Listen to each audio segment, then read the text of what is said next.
how do we allow for securing the rangelands, but with a focus on transhumance corridors? Because the mobility of pastoralists is what's very critical for their use of rangelands. So while the focus on land use changes can only be looking at the urban, we cannot fight the urban centers, but we are trying to make sure that we are able to highlight that for urban centers to work, we need to be able to protect the transhuman corridors. So that's the first one. Secondly, we're looking at how the infrastructure, extractives and infrastructure is impacting the rangelands. With Turkana County, for example, having 77,000 square kilometers of ideally grazing areas, in the last 8 or so years, we've seen approximately 48,000 square kilometers of that already under concession for oil and mining activities. And this has created a lot of anxiety among the pastoralists and really thinking, what are we going to do with this? It is, we all know the struggle for pastoralism within the economic conversation. And communities are now trying to think, how does this happen? So it's really thinking, how do we allow for a, sort of like a dual use of land, of rangelands with extractives, infrastructure related to extractives? The focus has been on the extractive areas, but then the infrastructure related to extractives actually takes up more land than the extractives itself. And so it's really in thinking around this. One of the struggles we're having is because of lack of information where this is going to happen, how it's going to happen, how to see this happening. We've seen again, the other part is the degradation of the rangeland, so that when we are having all these conversations with piecemeal information, we start to come up with piecemeal solutions. So it's really critical to start to see if we can work together in terms of looking at sustainable rangelands. How much information can we use and patch, sort of like put it on the map within the rangelands to be able to have a real conversation? Because the struggle has been individual solutions. So it's 1 minute you talk about land reclamation, we put pasture on it. Or is it land reclamation for crop production? And then the next minute we're talking about livestock production on one end. So the solutions have been piecemeal given by different institutions, different research, but then the ability to look at sustainable rangelands within the areas of the geographical areas that we work in will need like a holistic aspect where different solutions are brought on the table, but a conversation really appreciating the traditional knowledge of where communities understand whether it's climate change, erratic weather conditions, and how this is happening. The other aspect is, again, there's a cross-border aspect between whether it's Uganda, South Sudan, or Ethiopia. But one we're realizing is the lack of conversation to really look at where the water catchments are, is bringing in a lot of solutions of let's drill boreholes here. So the erratic decisions to develop water infrastructure that doesn't really look at the holistic ecosystem of how the rangelands work with the water infrastructure is creating more dependence on one part of the rangelands and leaving the others. So I think it's going to be critical in the discourse of sustainable rangelands in a changing land ecosystem with changing land uses and development needs. It really is going to be critical to see how all these different changes have happened over the last 10, 15, 20 years, but also what are the sort of solutions that we are bringing on the table, and how many of those can actually be, one, taken up by the local government, but two, really adapted to by local communities. And so for me, I think just highlighting that, but really taking into account that even while the solutions are being brought, that the rangelands use has to be seen from one, a way of life, to a farming system, and three, an economic system. And once we start to really appreciate from that point of view, we really will start to come up with solutions that appreciate the way of life, the economic system, and the farming system. Thank you.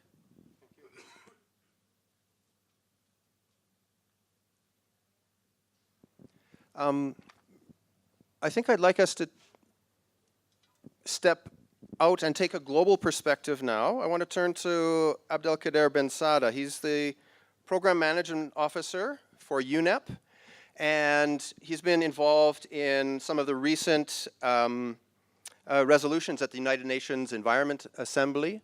So Abdelkader, is there hope on the global level? Please tell us. We'll see. Thank you, and welcome all of you to this talk. Just to refresh that we all know We are aware that already the earthworm population already reached 7 billion, 7 billion in 2011, and expected to reach 10 billion by 2010.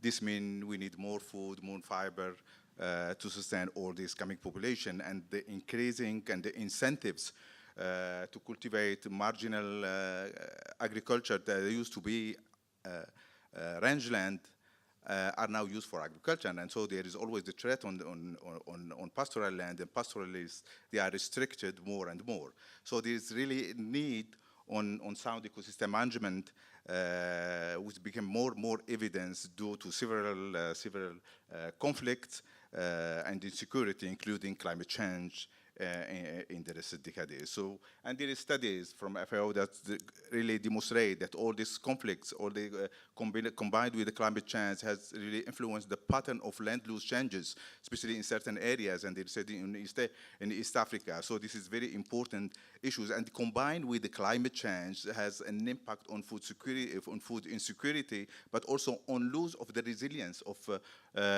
pastoralists and the rangeland. So addressing these important issues, really we require more integrated approach, more integrated landscapes for sustainable development that invite all sectors from agriculture to environment, health, water, livelihood, education, and involve different, not only sectors, but also stakeholders, policymakers, business community, youth, gender, land managers, to work together towards sustainable management of land and pastoral areas. So in other ways, we would like to say that we need that rangeland management required to be shifted from focusing on sectorial land, more on livestock, to multi-sectorial, which include more land users. And we know all that the importance of rangeland and how is the largest landscape is the rangeland, which extend from shrubland to grassland to savannas to woodland. So it's really very important, and maybe this is the momentum that we bring rangeland and pastoral at this global agenda and important event such a landscape forum. Just to give you, in the last decade, there's more and more interest at an international level, especially member countries. Civil society has really increasing their interest, recognizing the significance of pastoralism and rangeland. Some are more concerned about conflicts, others more concerned about livelihood and insecurity. But however, there's really an echo going on in the last decades. For example, some governments from Africa, led by Kenya, Tanzania, but also supported by others like Mongolia, have been pledged and are proposing an international year for rangeland and pastoralism. This is very important because this will boost the effort for restoration of rangeland and pastoralism, but also it's enhanced the perceived value of rangeland and pastoralism systems. But also at the ministerial and the African ministerial meeting held in Libreville, the member country, the African member countries, emitted a ministerial declaration that called for sustainable rangeland and pastoralism. And to add, at the last UNEA 2, which has been held in Nairobi at the end of 2016, more than 150 member countries approved a resolution that called for combating land degradation, but also encouraging for sustainable rangeland and pastoralism. And the same resolution has been proposed by member countries, African member countries, led by Ethiopia, Tanzania, and Namibia. So that shows how is the momentum to bring pastoralism and rangeland at the international level, at the global agenda. And this resolution, which is resolution L24, as I mentioned, also it called for why rangeland and pastoralism doesn't have this position, why really the rangeland community are the poorest and neglected, and this gap in policies and legislation, though we know that the rangeland and pastoralism in terms of GPD are very important if we're considering 70% of agriculture and livelihood is on pastoralism and rangeland. Rangeland and pastoralism have more than 2 billion household in terms of livelihood, and also in terms of climate change, it is one of the most important in terms of carbon store. More than 30% estimated on rangeland store carbon. So all those aspects and still neglected and not given the value for this. And for that reason, they called the international United Nations Environmental Program, or United Nations Environment, in collaboration with the partners, NGO, national and government, to carry out a gap analysis to understand what information we have, what is missing to bring up really the rangeland and pastoral at the global agenda. And that's why there is work going on since few months already in close collaboration with our partners. Most of them are here, and we thank them, like early IUCN, FAO, that have been greatly contributing on this report and still doing on identifying what are the gaps and the missing information that's needed to bring pastoralism at this level. So the report will explore what data of information are available about rangeland pastoralism. It will look at the type of technical support provided by multilateral agencies and seek to address inclusion of pastoralism. So the report went through more than 100 databases and the website, and more than 2,658 publication. And the preliminary result, because the report is still not yet published, we are still at the final stage. It shows that greatly that there is more assessment in forest, as we know, than and the cropland than in rangeland, as there is more on grassland and livestock than on pastoralism and rangeland. But also, it shows there is a general gap in information on technical support. And also the assessment often do not provide sufficient details in disaggregation to inform more specifically about the issues about the rangeland and pastoralism. And also the results, the preliminary results, it shows that it is difficult to provide viable information and controversial timing tips, such as in terms of carbon sequestration or emission from livestock, or extent of livestock of rangeland area. There is quite contradiction in several documentation, which is really difficult to come up with a common understanding. And the level of disaggregation of data is very poor, with most of data available on livestock production general, but not for any other socio-economic and ecological issues related to rangeland and pastoralism. So this is most of the information. Some of the information that the report highlighted, with several recommendations on how to conduct more detailed and integrated global assessment. We hope that this report will be finished soon, and now it's a peer review with comment from our partners. But we hope really that they bring help or contribute at link with to focus on what has been done and what need to be done to bring rangeland and pastoralism at a higher level and to fill this gap. We have been in many meetings this week. We were discussing about restoration in Africa through Africa 100, and the rangeland is not mentioned. And though we are talking about more than 30% of land in Africa is rangeland. We highlighted many countries in Sahel, and most of the Sahel countries are rangeland countries. The case of Ethiopia, the case of Tigray of restoration, the case of Niger, and one of the lead countries in terms of restoration. But those are also rangeland. So maybe it's up to us to reform our approach in terms of rangeland and pastoralism, and to shift from focusing on the single livestock aspect to more integrated way and more integrated aspect in terms of land, carbon sequestration. I mean, at the global, this is the only one events we are talking about rangeland. It has been one yesterday, right? But I mean, the rangeland contribute greatly to livelihood, to the climate change, to even in terms of water.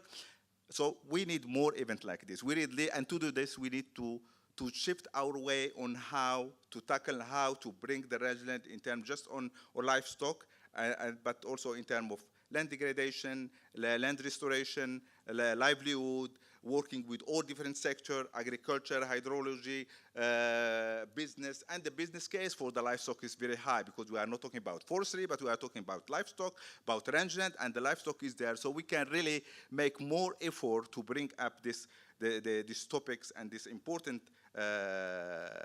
approach at the global level. And thank you very much.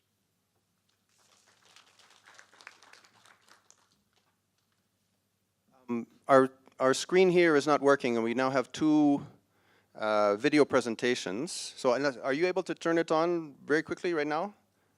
Oh, very good. So our first video presentation is from Mongolia. Ank Amgal, I know I'm not pronouncing her name right, even though I've watched the video already. Ank Amgalan, she is the national coordinator of the Rangeland Ecosystem Management Project. It's been doing some interesting things in Mongolia, and I've been learning a little bit about it, even though ILRI is not involved. They're also one of these partners connected to the Rangelands initiative of the International Land Coalition. So let's hear a bit of the experiences on the ground from Mongolia. My name is Ikam Muslim, and I work as a project coordinator for Greenwood Animal Health Project, jointly implemented by the government of Mongolia and the Swiss Agency for Development and Cooperation.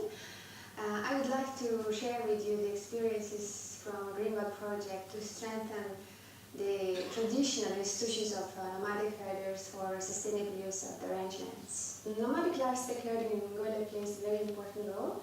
The rangeland makes almost 70% of total land territory, which is about 110 million hectares. Herders, there are about 800,000 herders, which makes about 30% of total population.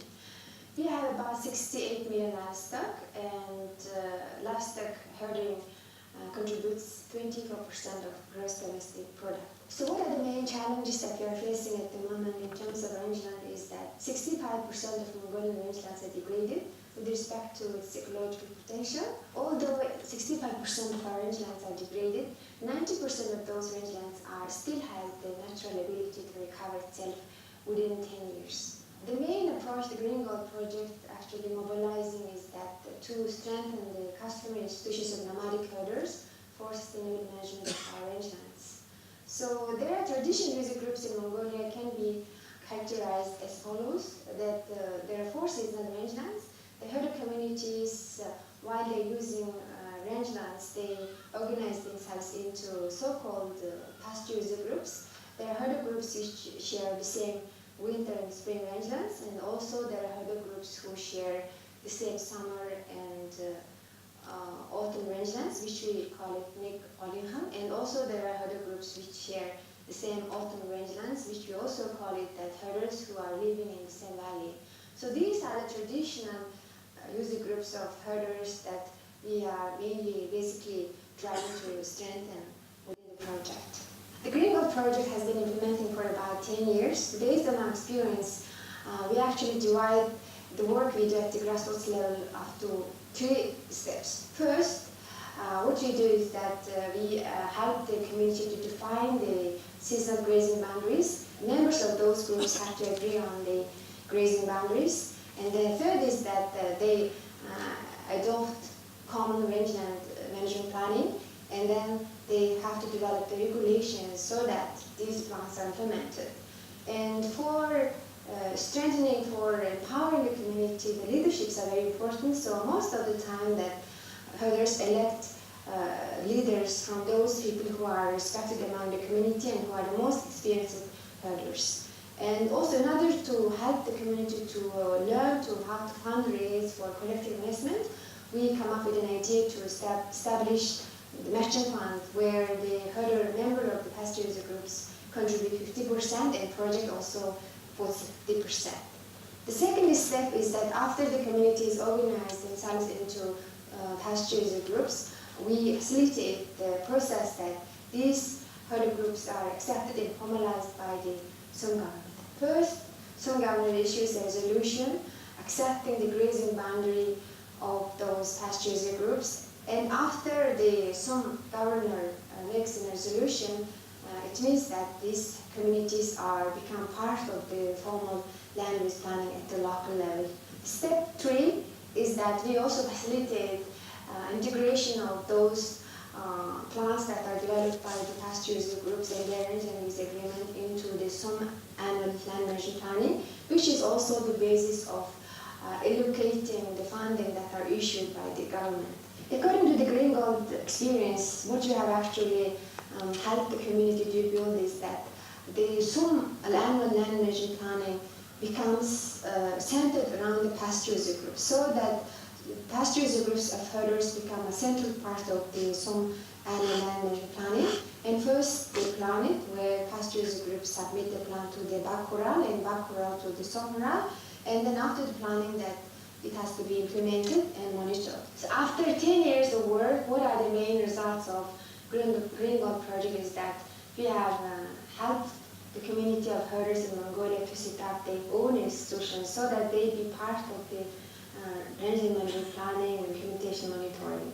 Now we have about 60,000 herders become a member of the pasture user groups, and all those pasture user groups have set up their own Sum association of pasture user groups. So there are about 1,400 pasture user groups, about 130 Sum association of pasture user groups, and 89 federation of Sum association of books.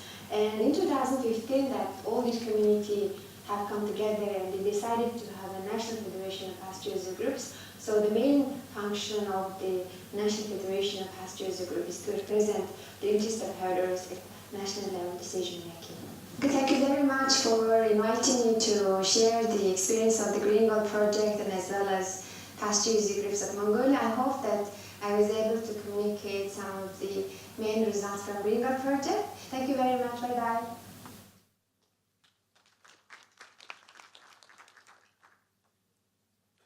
I've never worked in Mongolia, but every time I learn something about pastoralism in Mongolia, I'm seeing parallels with some of the Kenyan pastoralist communities. So I think we have lots of things to learn from each other. So even though this is focused on sustainable landscapes in Africa, I think it's nice to get some lessons from elsewhere. And we're going to get some lessons as well. Activities happening in Iran. Our presenter of the next video is Nahid Nagizadeh. She's with Senesta, the Center for Sustainable Development and Environment, and they've been working with pastoralist groups in Iran.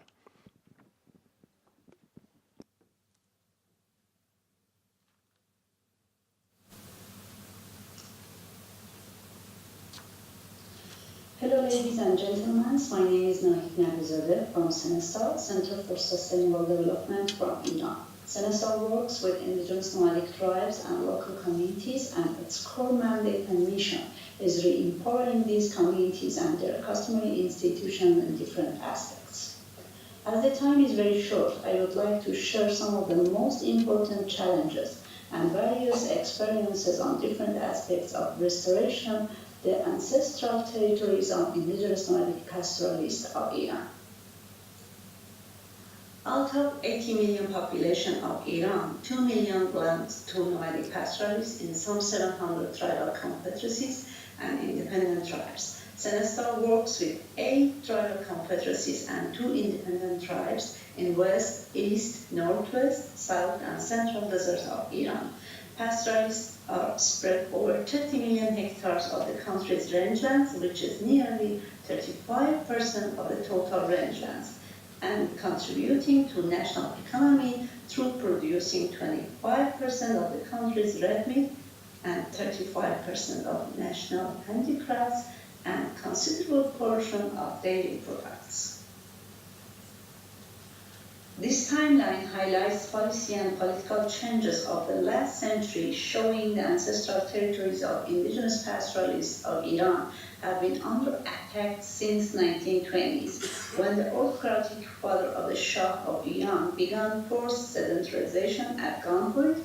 His son nationalized rangelands and forests by decree, and now there is a massive land grabbing by both private and public sectors for refineries, factories, military purposes, ecotourism, expanding agricultural lands, large dams, roads, and urbanization that impact the rights of pastoralists over their territories and weakening their customary institutions and livelihood systems.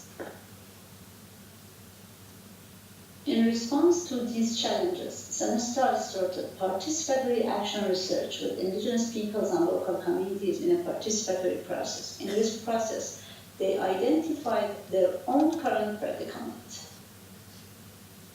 They drew their historical timeline and problem tree. They developed their own vision of the desirable future. And they developed a roadmap, strategies, and action plan in short-term, mid-term, and long-term processes for getting from here to there. This process assisted them categorize the most important problems and issues that need fundamental attention and provide opportunities to decide the future of their territories and its resources through re-empowerment, capacity building, and recognition of customary institutions of indigenous nomadic tribes of Iran. Strong efforts are being made within indigenous nomadic tribes, and this has been achieved through social and economic strengthening of governing institutions and establishment and recognition of community-based organizations at sub-tribe, tribe, and tribal confederacy levels, as well as establishing their strong national federations such as UniNomad and UniCamel at national levels. This is a view of re-empowerment process within community movements. These recognized entities represent the interests of indigenous peoples and local communities and interact with policymakers and government authorities in promoting better understanding, recognition, and support of their territorial integrity via their own governance systems. At the same time, they have unique and louder voice that are better listened and play a major role to influencing policies and reclaiming their rights over their territories and its resources through effective dialogue and collaboration with the state agencies and other stakeholders. Prepared participatory GIS maps have been used to identify the traits and occupations of pastoralist territories and develop restitution plans and legal support program as a step forward for reclaiming invaded territories for restoration.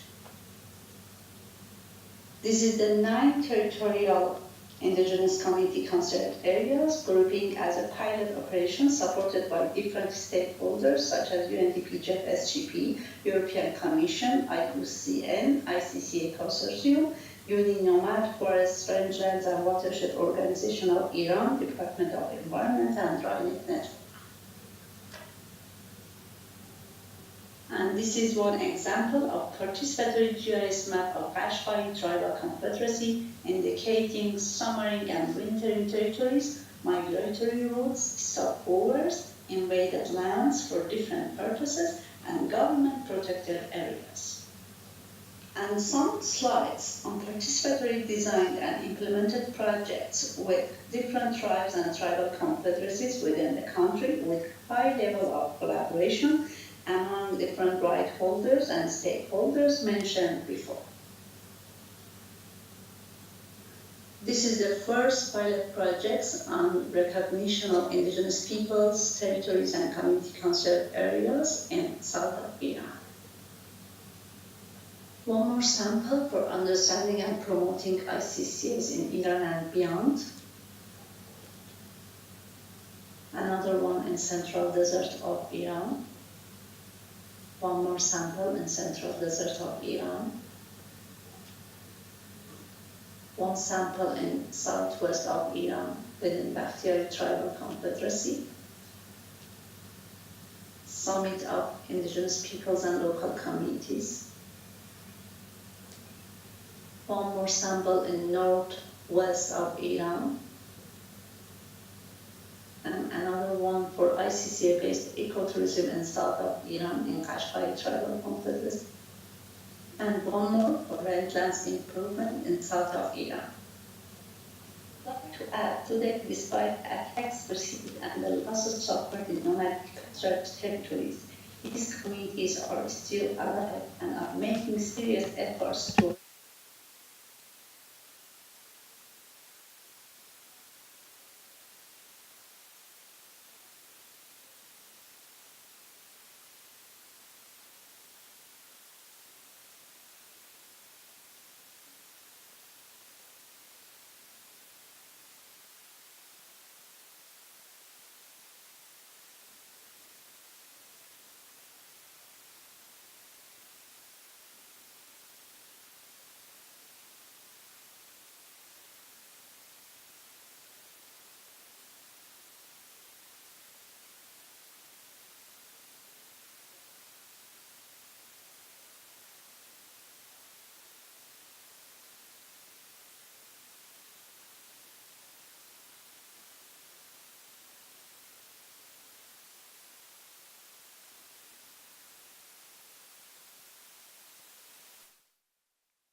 One of the things that I take away from that is, I think you may have noted, Nahid talked not only about technical activities on the ground, participatory approaches at community level, but also creating a louder voice for the pastoralist communities at a national level. I think we're going to turn to Kenya now. Our next panelist is John Kamanga. He's not wearing a hat, but I can assure you he wears several hats, including leading an organization called the Southern Rangelands Association of Landowners, as well as some other activities. So John, tell us a bit about the Kenyan experience. Okay, thank you very much. Okay.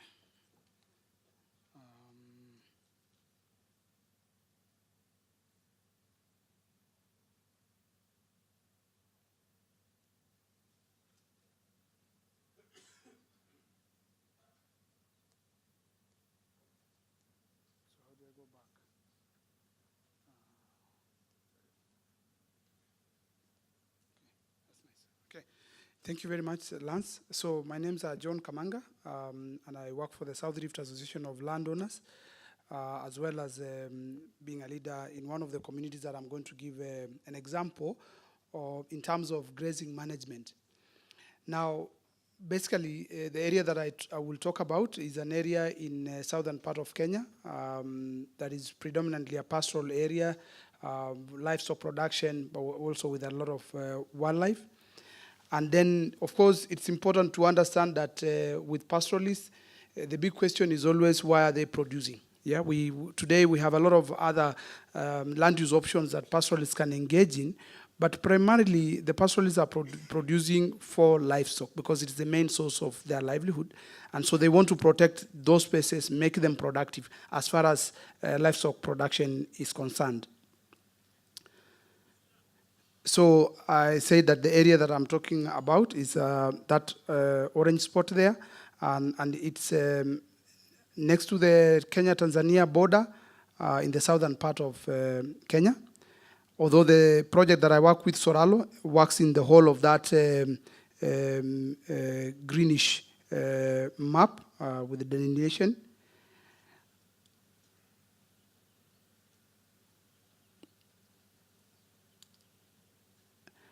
And so the area that I said I'm talking about, Orkiramatian and Shompole, Orkiramatian is 22,000 hectares, while Shompole is about 64,000 hectares, working together in various elements. But the most important thing is how those communities have used their land. And what they have done over time is to create zones of of production based on livestock, but based on a seasonal migration across the year, so that during the wet season of the year, they move from one to one section, and during the wet season, the dry season, they will move to another section. Today, what they have done is also to integrate some other production systems like tourism development conservation as a way to enhance the production around the area. So what is important for this pastoral group is the ability for them to, over time, once they have understood the ecosystem, because the most important thing is to understand the resources around your ecosystem, because then planning is based on the various values that you have in understanding your system. Over time, we've tried to also understand through research for the last 10 years, actually, what those movements are doing. And one of the key outcomes that we found, and you can see the graph there, the high peak shows the areas that they use during the drought, so the dry season, while the wet season is a lower, much thicker black line. And what is happening during when it rains, they move their livestock to the wet season grazing area. That means that as the grass is still young and growing, they are feeding on it, and so the level of growth is lower, while they are allowing the dry season area to rest more. And so we can see over time that they are getting much more growth of grass in those areas. So of course it means that if the more you rest your area, the better it is. And so one of the programs that we're working at the moment in partnership with ILRI is to see how to rest more of those areas and see what the difference will be in terms of the growth. Governance is a key thing that the community does to allow for those resting. And you can see the different settlements area that they plan their settlements and they try to stick to it. In the next map, you will then be able to see how, in May, there was no settlement in the red marked area, and in June, they will move into that marked area. And those are guarded very much, that they ensure that they follow the plans as they have laid out. I think, again, in terms of governance, an important element is traditionally for this community, the elders, had the rules drawn out, but that it was important that the youth were also trained in how to ensure that there is continuity. Of course, today, with the dynamism of technology and going to school and all that, there are a few changes. Whether the youth today are able to then fit into the shoes of the elders or learn the techniques of managing the rangelands as we used to do, is an interesting question. But however, that made the rangelands work. I think the next level is the question of scaling up. So I talked of where that spot is. But what is important with the pastoral groups is the ability to move. You need to be able to scale up the area that you are using for your rent. The red spot is where Kiramati and Shompole is.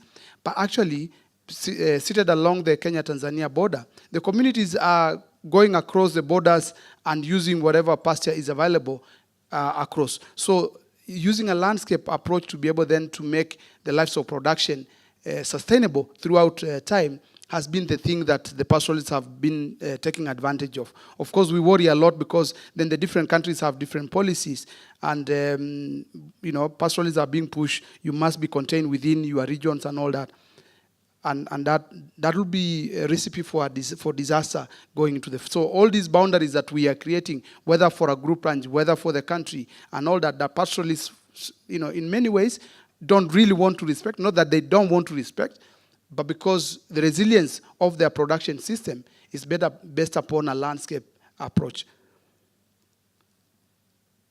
Thank you.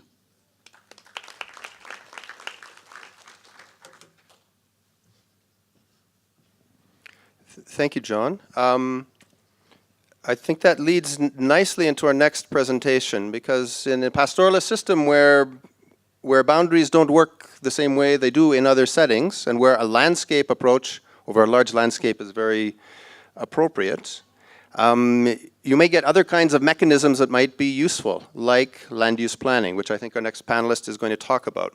Stephen Nindi is the Director General of the National Land Use Planning Commission in Tanzania, and he is one of the team leaders of the Sustainable Rangeland Management Project in Tanzania. So, Stephen.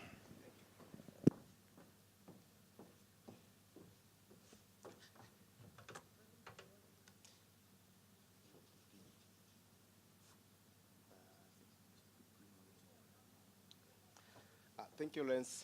As Lance introduced me, my name is Stephen Nindi, and I work with the National Land Use Planning Commission at the Director General. The commission is here under the Ministry of Agriculture and Human Settlement and Development.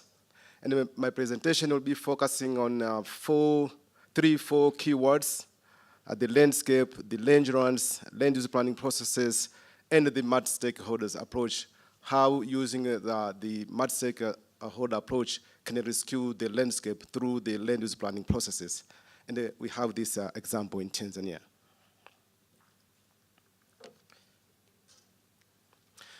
So the issues related to land use planning processes and securing landscapes or rangelands in Tanzania are guided by very explicit regulatory frameworks, including the National Land Policy of 1995 and their subsequent laws, such as the National Land Act number 4, the Village Land Act number 5 of 1999, both of 1999, and the Land Use Planning Act number 6 of 2007. Of course, there are other regulatory frameworks, including the Forest Policy of 1998, the Wildlife Conservation Act of number 5 of 2009, the Livestock Policy of 2009. So we have several other regulatory frameworks that guide the restorations, the land use planning processes, and the rangeland management. But for the sake of this presentation, I will just stick to the land use planning processes and the land use-based policies that can also help us to restore the rangelands, to restore the landscapes in Tanzania.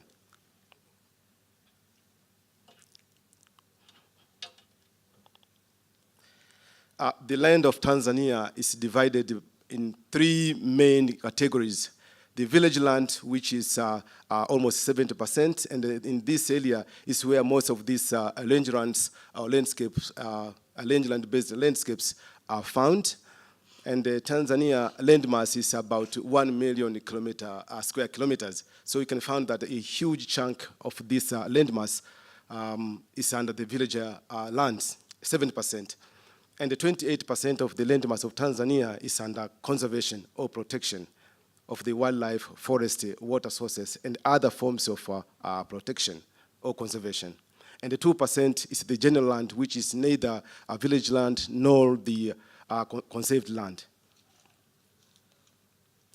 So in these land categories, the planning authorities in Tanzania is divided into three main categories.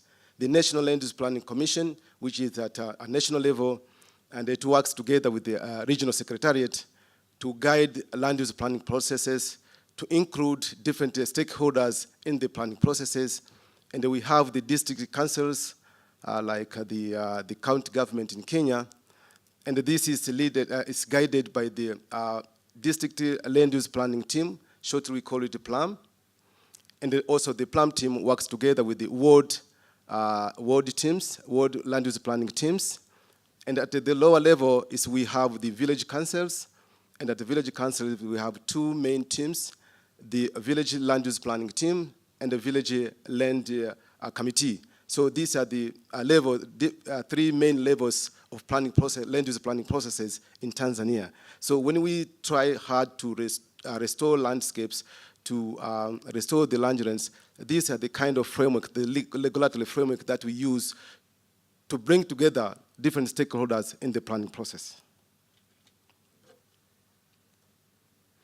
So we have developed the National Land Use Framework Plan, whereby different uses, as other scholars have said, that we use an integrated approach that the rangelands coexist along alongside with the other kind of uses. So you can see that we have the land use, the National Land Use Framework Plan that provide a framework how best the land of Tanzania can be used. The deep greenish is most of the protected areas, and around this is where we found the traditional rangelands. But in other areas of Tanzania, even in the woodlands and in the rainforest areas, we can still find some grazing areas. So we use this national framework plan to see where possible we can find either the traditional rangelands or other spots where grazing activities or pastoral activities can be carried out. So another opportunity for us to restore the rangeland landscapes is the use of zonal land use framework plans, whereby in this, for instance, the Southern Growth Corridor of Tanzania, the SAGOT, whereby now we are establishing the Kilombero Integrated Landscape Management. And in this big picture, the zonal picture, we can still find some lines or landscapes where rangeland issues can be accommodated. So in the Southern framework plan, the zonal land use framework plan at the southern part of Tanzania, I'm sorry, we can find we have the Kilombero Integrated Land Management here, and the Ihemi cluster, whereby the issues related to the restoration of the landscape, especially for the pastoral communities, are also being discussed or being accommodated. Another avenue of using the land use planning process is the use of district land use framework plan, whereby through the district land use framework plan, we can now find a spot, find a range whereby the rangelands can be accommodated and it can be managed using the multi-stakeholder approach. That when we do these planning processes, we include all the stakeholders from the government institutions, private sectors, CSOs, NGOs, community-based organizations, faith-based organizations. So we bring everybody on board to these planning processes. So this is another level whereby we can have a possibility to restore landscapes, to restore rangelands in Tanzania using the multi-stakeholders approach. Another level or another opportunity in the land use planning process is whereby we have the joint village land use plans. We know that it is always very challenging to confine the pastorals in one village, in one boundary. As John has said that it's even difficult in Kajiado to contain them in one village. So they think that the use of landscape that extends the area to more other villages is very appreciating. So in Tanzania, the law allows us to join land use of different other villages, let's say 5 villages, to come together to delineate an area that can allow the mobility of the pastoral communities. So this is one of the area in central part of Tanzania, the rangelands of Masai Steppes, whereby several other villages have joined together their land use system so that to increase the level, the possibilities and opportunities for the mobility. This is called Olengapa, a combination of land use plans of different villages, Olekitkit, Olengapa, and Lelag. So we have this opportunity in the land use planning process to join the individual village land use plans into several other villages so that we can allow, we can give more space for mobility. Okay, thank you. Another opportunity for improving or restoring a landscape is based on the individual village land use plans. So we can use this individual village to find a space whereby we can accommodate the rangelands, or we can accommodate pastoral activities along with other, or integrated to other land use issues. So this is how we do it. Okay, sorry. That normally when we co-create the pastoral or the rangelands, as I said, it's through the multi-stakeholders approach. People, communities are given opportunities, are given space to discuss issues of importance at their respective landscapes. They draw their land use maps, and then we transpose them into the maybe modern technologies to produce maps that they can use during course of the mobility. So this is an example how the communities come together to discuss issues of importance at the respective landscape. And then normally after we plan, we enter into a kind of contract. On my left-hand side, you can see the paper, signed paper. This is a contract of the land use. So it's a kind of agreement that the different users have agreed. And on the right-hand side, you can see a signpost. After we delineate different uses in a particular landscape, then we put this a signpost to guide different users to know that this is area for maybe grazing, this is area for a water point, and other uses. For this brief remark, thank you so much for your listening. Thank you.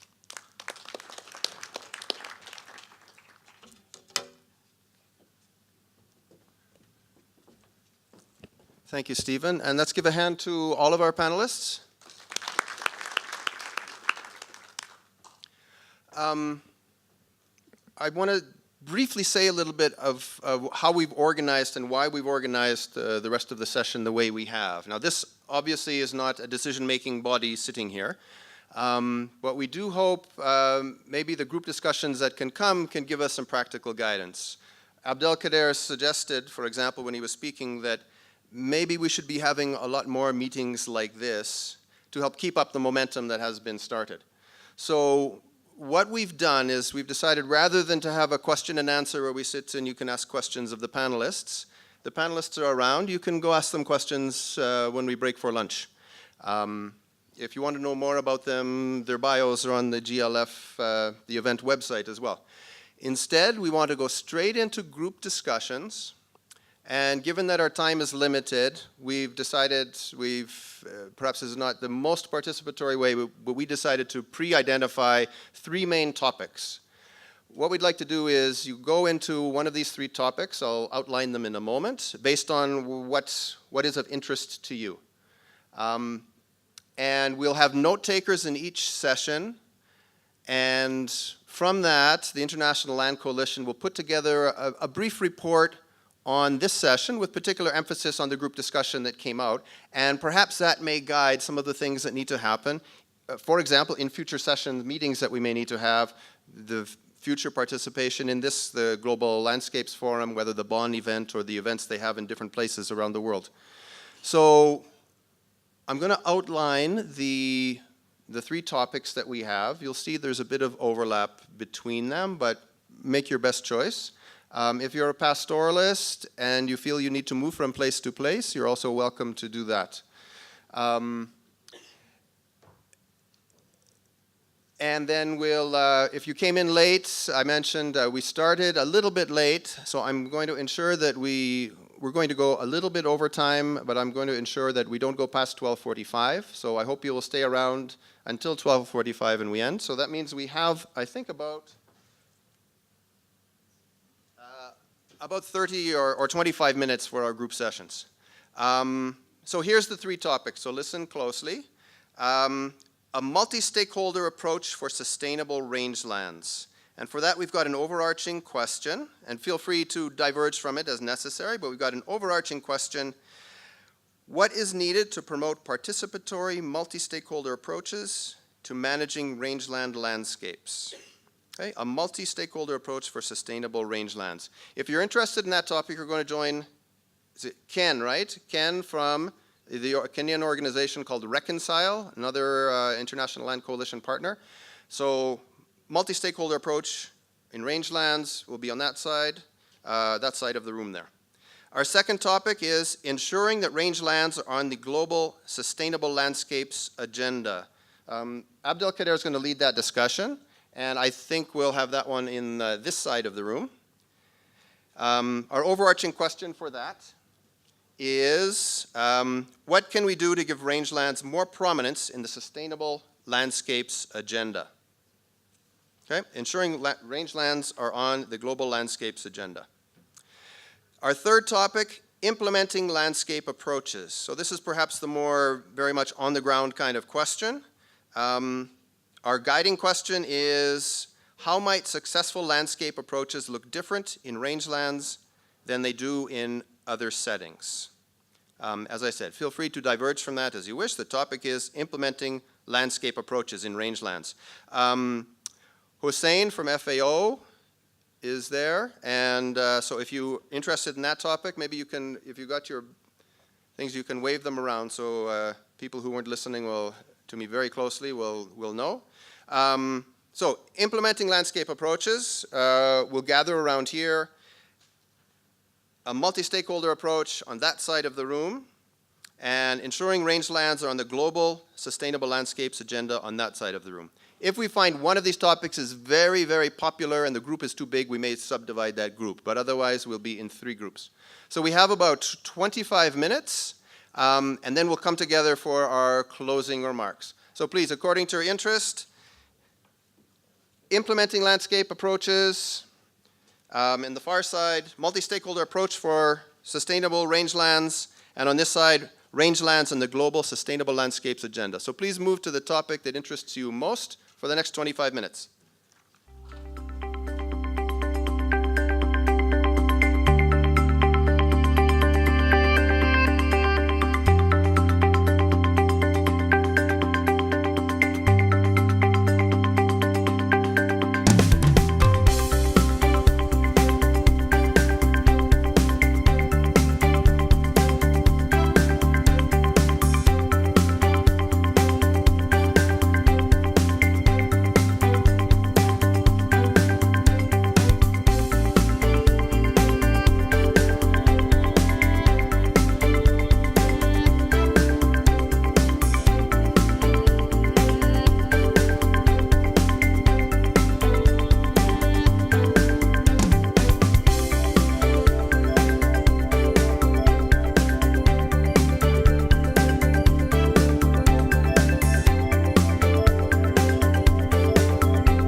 So let me ask you to just to wrap up in the next 30 seconds, if your note taker needs to quickly review key points or something, and then we'll have our closing remarks.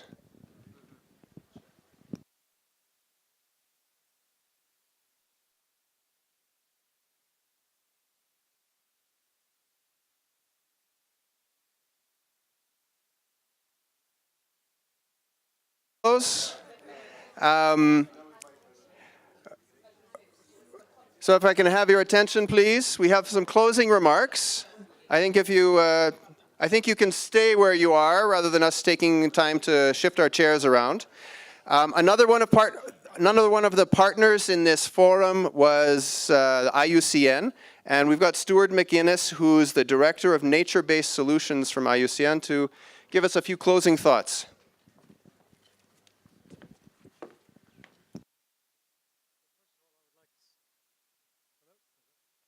First of all, I'd like to say sincere thanks, Lance, for inviting me, and I really thoroughly enjoyed this. I learned a lot. That's one of my tests for these global events. Do I come away learning stuff? And I absolutely did. Thank you actually to this group which I participated in.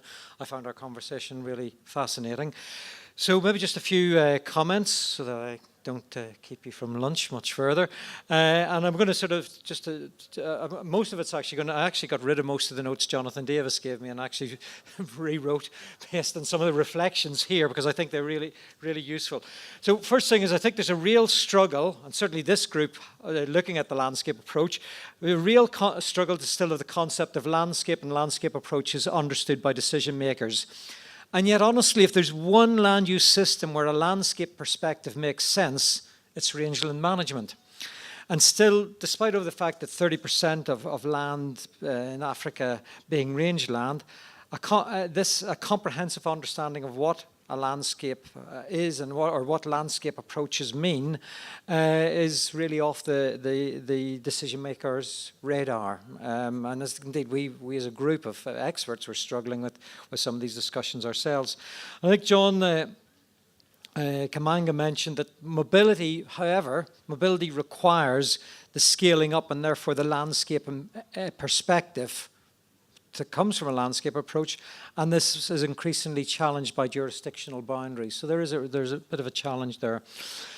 So poor land use planning and decisions and the economic, national economic imperatives drive degradation, disrupt rangeland management, and enhance actually alienation. And again, and I think ICAL flagged this up very much with the issues of mining and mining concessions. And so these are the realities that we really have to deal with. So there's again, basically, this is the reality. We need a landscape perspective. We need the landscape approaches, but it's actually a challenge to get that onto decision makers' radar screen. So on this, an issue that I heard actually come up several times was the issue around information availability. And Abdel Kadir mentioned that there's a lot more information available in forests and croplands, and that is true. But I say, as someone who's actually spent quite a lot of their professional life working in forests, even that's not enough in forests. So just how much more of a challenge it is. And I really like that. If there's one piece of, I always like coming away with something. So, ICAL, thank you. I'm going to take this away. I'm not going to expropriate it, but I will. You've given me something. And this idea of what we've got at the minute, I think generally around land use, but particularly around rangeland management, is piecemeal information. And what did you say? Piecemeal information leads to piecemeal or maybe even disjointed action. And that really is a challenge. Now, I think we really also heard some very interesting case studies from, I hope I pronounced this right, Ek Almaglam and Nahid from Sinesta, both about Mongolia and Iran. And it struck me maybe that one of the options for closing this information gap is the community bottom-up planning processes that feed into national and subnational processes. And in that, it's drawing on the information, local knowledge, local information, feeding that upwards. And I think Lance also mentioned that this actually is the added value of enhancing pastoralist voice into national processes and really also facilitating community agency as well. And Stephen Nindy gave us a good example of how national land use planning can cascade through district and into village land use plans. And the provisions in Tanzania of actually being able to enable coordinated village land use plans. However, there is a challenge here, and I'm a little bit familiar with this in Tanzania. And I've looked at several of these village land use plans where they're done are really actually quite significant. There is real ownership and real involvement by the community. The community do use them. But one of the challenges is that the village land use development plans have existed now. That provision, Stephen, where's Stephen? The village land use plans have been now, what, for 15... How long the provision has been there for? They've been existed for quite a long time, isn't it? 1980, yeah. So, and yet there's only something. I think there's only something like 11% of villages have actually got these plans. So, the vast majority of villages, and they say these plans are great, but it's not there. So actually, how does one enable and enhance and get these processes? Maybe that's one thing should think about. How do we use things that already exist to enable and enhance and get and speed up some of those processes? The other issue that was given a lot of visibility here was the issue of multiple benefits derived from rangeland management. And This may become even more important with increasing competition of other land uses, again, including the issue of extractives, which I think is a big issue, because it really does create an uncertainty. The extractive issue isn't just about where the hole in the ground is, it's all that so-called non-operational land that fits into the concession and what that means for other land uses interfacing with that. So, to sum up, I would say that I think there's a real need to legitimize land use, or pastoral stewardship in the eyes of the government. And possibly, just possibly, one option to enable this and get the support of institutional arrangements that recognise rangelands might be inclusive forms of protected areas. Now, I'll absolutely recognise, and I'm really critical of this myself, exclusionary forms of protection have been a real, particularly problematic for pastoral people. So, that's not what I'm referring to. Under the IUCN system, there are categories 5 and 6. In fact, I live in a category 5 protected area myself. And these are exactly the sorts of land management arrangements that are there to recognise and safeguard rights that provide both economic and natural resource management outcomes. Indeed, in Latin America, several of the extractive reserves by indigenous people are actually IUCN Category 6 protected areas. So maybe think, and I do think actually inclusive forms of protection as an institutional mechanism has been really underused in Africa and might be worthwhile looking at. The governance arrangements are central to landscape approaches, and where these are favourable, I think there are opportunities for restoration to emerge, as been seen in the Mongolian case study, and also some of IUCN's work in the Middle East.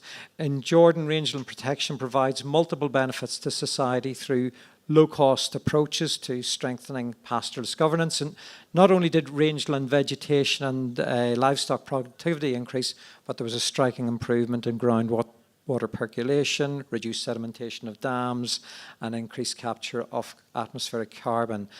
And these so-called environmental externalities were greater than the increased value in livestock production, which reinforces a point that Abdelkader made earlier on. So in conclusion, I think the examples presented in this session clearly demonstrate the most effective way to achieve this is to support pastoralist development and enable the pastoralists to fulfill their role as custodians of rangelands by recognising rights and really supporting rights and enhancing their agency and enhancing and supporting their voice. And if we do get this right, rangelands can make a really important contribution to the SDGs, not only the SDG on 15 on land, but also on poverty reduction, food security, economic growth, and climate action. Thank you.